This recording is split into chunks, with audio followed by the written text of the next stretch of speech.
message to Tampa residents tonight?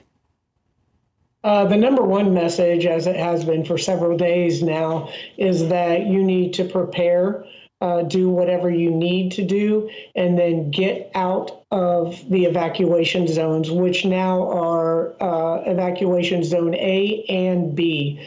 And as we all have heard so many times now, you hide from the wind and run from the water.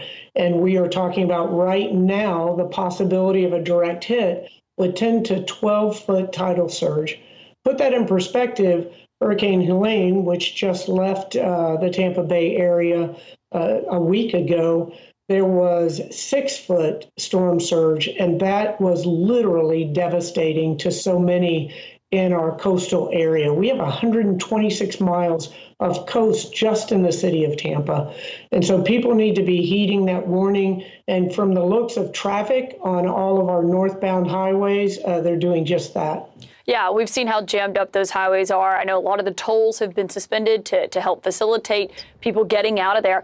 What would you say to people tonight who are saying, you know what, I'm going to ride this out, I've ridden others out?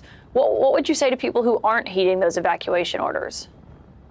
Well, I can tell you right now that they may have done that in others. There's never been one like this.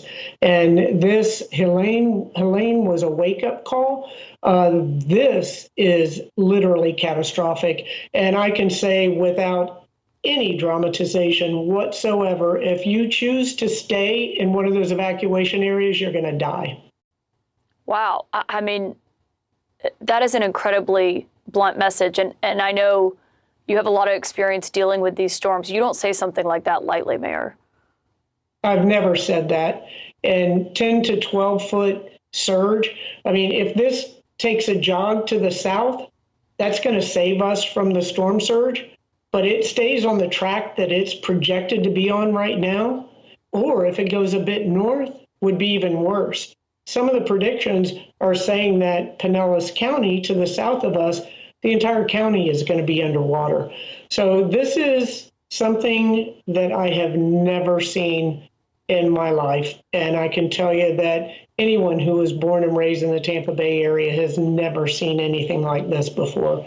People need to get out. And your message is just, this isn't survivable. If we have that predicted storm surge, it is not survivable.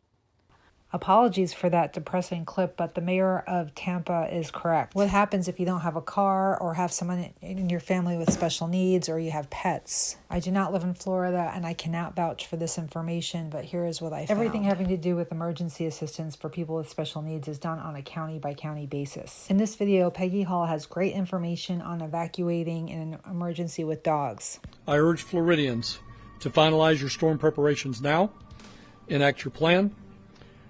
I highly encourage you to evacuate.